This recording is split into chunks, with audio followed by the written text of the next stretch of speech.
Do you want to know how I know that I'm growing old? Not just, in spirit, but also literally tangibly? I started watching Windbreaker because I saw a video on Facebook and it convinced me to watch it in that very instant.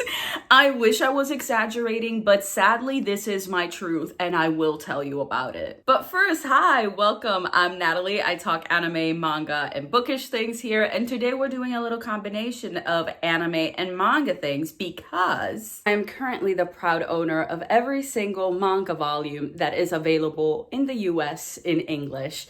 So that's as far as the obsession has gone. So I'm here to talk about it in very me fashion, which means I have no plan, no script, anything. I'll just talk until I decide to stop. So let's get started. So let's begin with how I got into this anime in the first place. And that was because, as the old woman that I am, I was scrolling through Facebook and I came across this video. And for whatever reason, I decided to hit play and start watching it. And it turned out to be a video from season 2 of Windbreaker where we learn Tsubaki's backstory. And that immediately gripped me because if I have a special place in my heart for any kind of character, it's the kind of character that is a gender non-conforming who finds someone to encourage their self-expression and now currently lives fully in their truth with a clear display of their interests. And so, of course, I watched that video where literally Tsubaki meets the two first people to ever see him for who he is and accept his interests, and not just accept them, but encourage them and teach him, for example, how to use makeup. Incredible. Naturally, I cried while watching just that clip of the anime, and I decided this is where I belong. This is where I need to be. And so probably the same day or a few days later, I opened up my Crunchyroll account and I started watching Windbreaker. What I kind of knew but didn't really internalize was the fact that Tsubaki starts showing up in season 2. So of course it was going to take a while before I even got to see the scene that inspired me to watch the anime in the first place. But that didn't really matter because I started Windbreaker and I was immediately hooked, immediately obsessed. Naturally, this story has my second weakness when it comes to an anime character, which is a lonely character who has grown up very isolated, very emotionally immature, because they haven't learned what it means to really be loved and to love others, and then surround that character with a whole cast of people who want to love him, who want to support him, who want to encourage him to be better. And I'm going to be putty, and that's literally what happens here. Sakura has actually turned out to be my all-time favorite character in Windbreaker because he is this perfect little baby that I adore, who just is so pathetic. He really, okay. How do I explain my love and affection for this type of character? I think it boils down to I love seeing a character who is very standoffish, who has learned to be alone and independent. Learn that it's okay to depend on others. It's okay to let people in, let them get to know you and you get to know them, that is actually a rewarding experience. And I think that's part of what makes the story so beautiful. Like, you could take Windbreaker as a concept and be like, it's just about this boy who likes to fight and goes to this school of delinquents in order to become the top at that school. Like, that's the objective way, or maybe not objective, but that's like the big picture way to describe the storyline of Windbreaker. But it's not what makes the story compelling. The story isn't compelling because you're following Sakura as he's genuinely only pursuing that one goal of becoming the best fighter at the school. The story is good because it actually has a lot of intricate emotional stories that develop between the different characters. That's what makes Windbreaker pure gold, and that's what makes it perfect for me. I was never going to be able to resist a story like the one in Windbreaker, because if I love something, is to read about deep, close connections between friends, how those connections develop, how friends genuinely love and support one another. That is actually something that I find feeds my spirit so much. So I was naturally never going to escape the clutches of Windbreaker. Windbreaker like immediately just went, boop, you're mine now forever. I have no regrets. I live here now willingly. I don't ever want to escape. I want more. That's why I went to the manga. I watched the anime and I was like, this is not enough. I need it directly in the vein all the time. Like, I'm literally now realizing I didn't even give you a summary of Windbreaker to start this video, because it's genuinely, I'm here to talk about why it has taken over my life and so immediately and easily. That's what I'm here for. I'm here to rave. If my rambling somehow gets you to watch the anime, read the manga, whichever one of it is, then I am going to be delighted, very, very happy.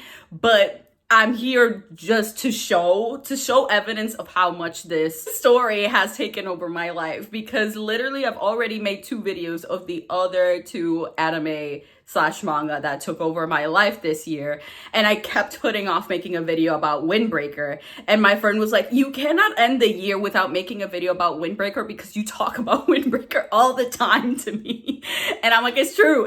I need to do it. Like, I did my Tokyo Ghoul video. I did my Angels of Death video. 2025 can't end without a Windbreaker video. So let's get back to what I loved about this anime. So apart from the fact that I feel eternally blessed to watch my baby boy Sakura do anything, literally anything brings a smile to my face, especially how much he blushes. The fact that whenever he sees people be very lovey-dovey, he just immediately blushes. It's incredible. 10 out of 10, impeccable work. Please show it to me again 100 million times. Apart from that, part of what really made me love this storyline is actually a lot of what one of the characters' mentality is towards what it is that the characters do. Because like I said, at face value, this is just a series about boys who like to fight, and you see them fight other groups of boys. But from Ume's perspective, it's not just fighting for the sake of fighting. You're fighting to try to communicate something to the person you're fighting with. And not just that as well. In general, these boys fight to protect their town. Like, their primary goal is to keep their town safe. And so invaders, destroyers of the peace are fought because they're interfering with the peace. Otherwise, they wouldn't engage at all. Like, literally, this group of boys just either fights people trying to mess with the people in the town, or they're literally just helping mom and pop with repainting the wall of their business, or there's a light bulb that needs to be changed. They change the fucking light bulb. That's what they're doing with their free time. So the fights mostly end up happening just because either the boys that all go to this high school, Furing, end up for some reason embroiled in business with other boys from other groups, or those groups actively are coming into Furing and attacking people. And so within all of that, one of the main storylines that got me so obsessed with this anime was the one of the devotees of power.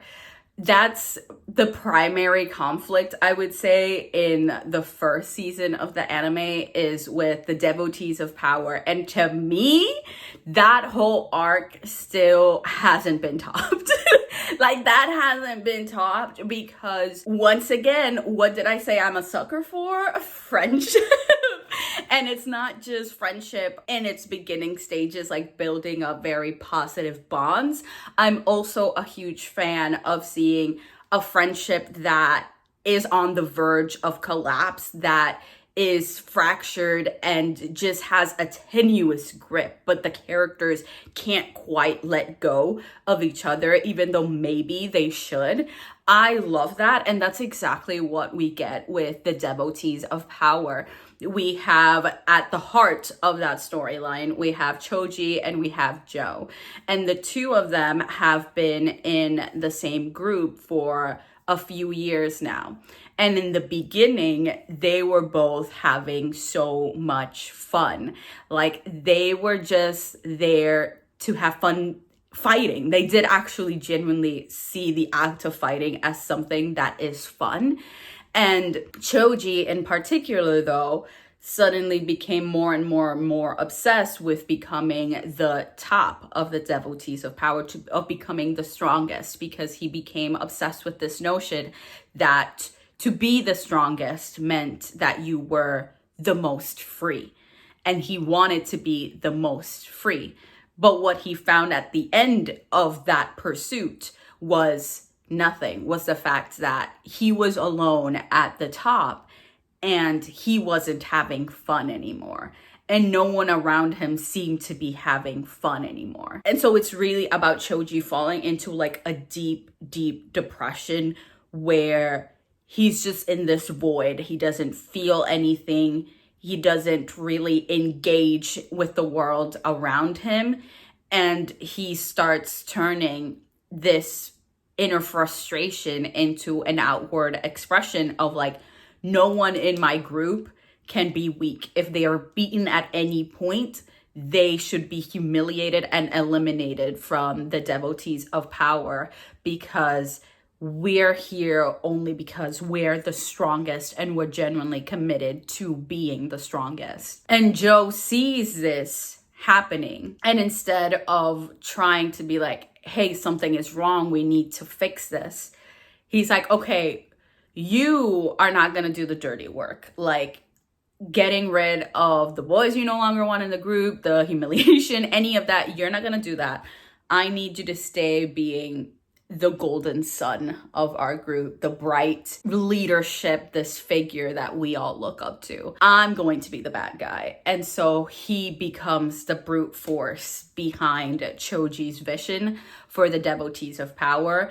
And so the Devotees of Power are in this awful place now where they're all miserable and they can't find a way out. And Choji is so deep in his own mind that he thinks that the only thing that's going to brighten up his day is being able to fight Ume and show that actually he's stronger than Ume. So the point is that in Choji's pursuit of being able to fight against Ume, they do this little face-off with some of the boys from the Devotees of Power and some of the boys from Furin. That whole scene was so incredible to me, because the ultimate resolution, which did make me cry, I did literally sob, was Choji and Joe realizing how they had failed each other. Joe finally understood that he shouldn't have just turned the other way when he started seeing how things were going bad with Choji. He should never have just decided to become basically the physical manifestation of all the ew stuff inside Choji. And he should have just talked to him and tried to address the problem. And Choji also realizes how much weight he put on Joe's shoulder, how much he had Joe carry through all this time, and how painful that would have been. And that's the beauty of Windbreaker. Like, sure, you get to see some nicely animated fights. And to be honest, in the manga as well, this has the best, most clearly drawn fights I've ever seen in a manga series that I've read personally. And this is, I mean, I'm going from the trenches, from Tokyo Ghoul, where you go off of vibes whenever a fight happens because you don't know what on earth is happening. This has crisp, clear drawings of the fights that happen that are just elevated through the anime. And so, like, this is not to necessarily shit on the fighting itself. The fighting is great, but I love the series because it has so much more than just fighting. Frankly, if it was just fighting, I wouldn't be here. I wouldn't be talking about it. I'm not interested in that kind of story. I find it very not compelling. That's what draws me into Windbreaker time and time again. And that is reiterated in season 2 of the anime. Once we actually get Tsubaki's story in the anime, I was screaming. I was screaming because it's not just the fact that everyone is so supportive and accepting of Tsubaki and how very, very gender non-conforming he is, but he's also genuinely a badass. And not only that, listen, it had to come. The conversation had to come. If I'm going to ship anybody in freaking Windbreaker, it's Tsubaki and Ume. I'm so scared. I'm so scared that literally they have put in the volumes very clearly Tsubaki being like, oh, he's the boy I have a crush on, and that's going to go nowhere. That's actually my biggest fear. My biggest fear is the mangaka is going to go to the end of the story and that went nowhere. And I'm going to sit here like, okay. Because listen, usually you give me a big cast of basically only male characters and very, very few female main characters, and I'm gonna have a shit ton of gay ships. But that's not happening actually for me in Windbreaker. The only ship I am committed to is Ume and Tsubaki. That's the only one I care about. I'm like, listen, quite literally, fine. You want to give me Sakura and Kotaho? Sure, give me that. It's fine. Listen, would I prefer something else? Sure, but I'm not going to complain about that. Frankly, I ship Sakura with love, just with endless, boundless love. I will be happy no matter where that ends up going. But the ship I'm invested in is fucking Tsubaki and Ume. I'm like, I need it like I need air. And it's the first time I'm genuinely reading a manga series that, like, otherwise I would really be like, that's never going to happen. It's pointless to hope for this. So it doesn't matter. I'm gonna ship it for my own enjoyment, and I know I live in the real world where it's never going to happen. But here, what's killing me is the fact that I don't know. I don't know if it's going to happen or not, and I'm afraid to hope. And the problem is I'm already hoping. The hope is already there. I don't want it to be crushed. I don't want it to perish. But I don't know. I don't know where we're gonna go. And I want it so bad because they are both at the core so sweet and loving and caring. I'm like, that's quite literally mama and daddy of the group. Yes, they should be together. Give it to me, please. So that's the part of the story that I'm still sitting here, you know, like 14 volumes in, however many volumes it is that are out now. And I'm like, are we circling back to this? And if so, when? And if so, what is going to be the conclusion? I am afraid. But regardless of my ship tendencies, that, you know, you can never stop this romance reader's beating heart, which is I will ship characters. But beyond that, the other thing I feel like I have to talk about in this video is Umemiya himself. I adore Umemiya. Umemiya is also my precious baby. I mean, to be fair, all of them are. All of them are. Like, I see so much slander for characters like Sugishida, for example, and I'm like, no, that's also my baby boy. Like, why would you dislike any of my children? They're all amazing. Like, there's literally not a single foreign boy that I've met that I dislike. I love them all. They're all my children. I just have favorites because that's naturally how the world works.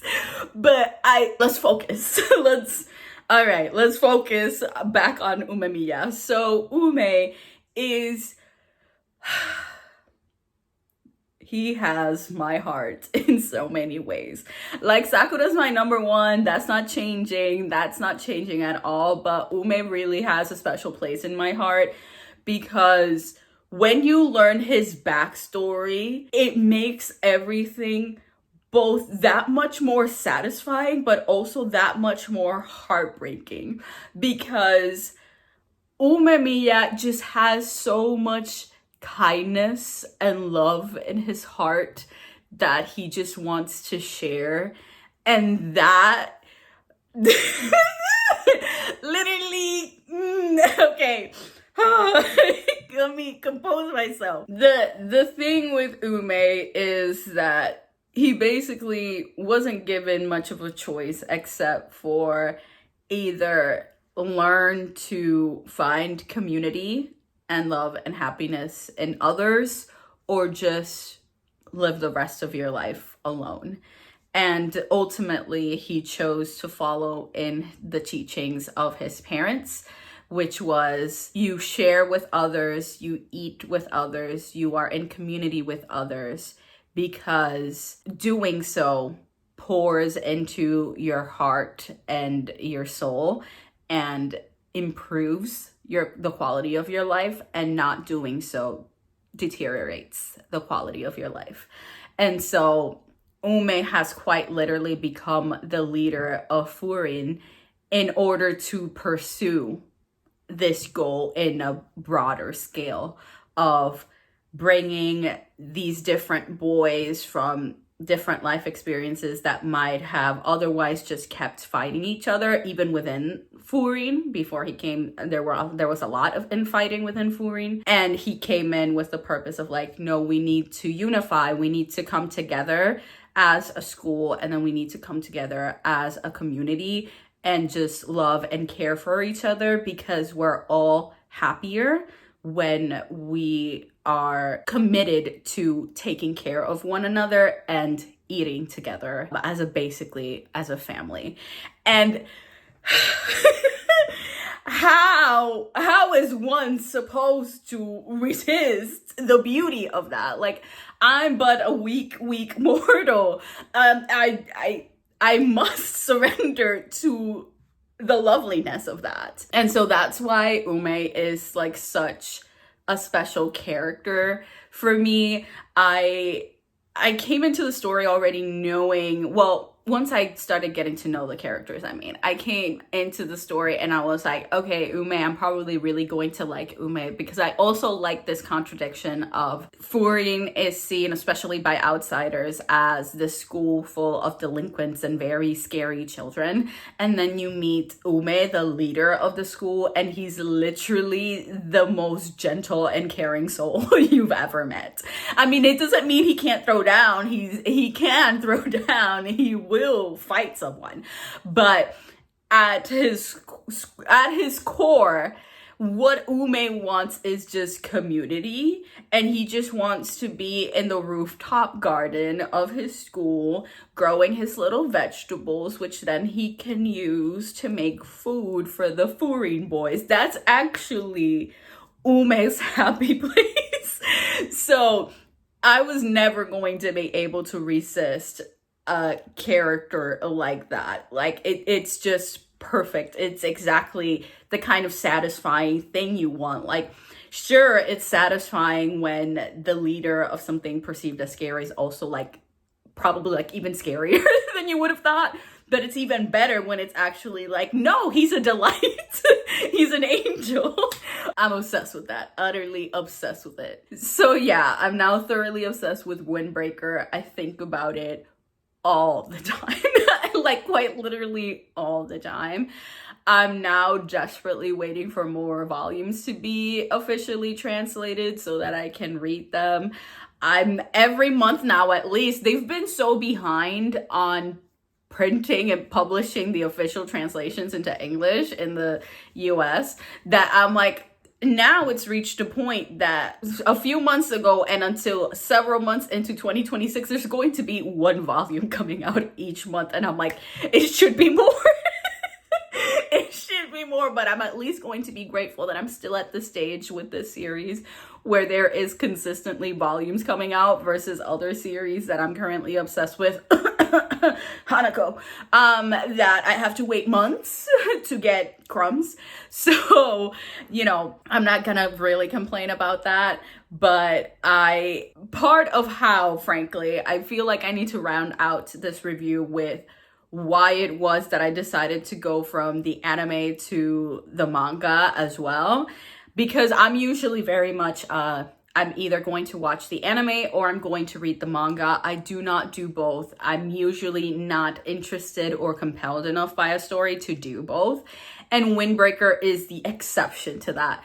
Windbreaker, I've started reading the manga, but I plan to watch season 3 whenever it comes out. Like, I plan to continue watching the anime. And I think part of why I love it in that way is that as a manga, it has enough to be compelling on its own, because again, it has that heart, it has that friendship and connection at the core of the storyline, which makes it engaging. It's not just about fighting.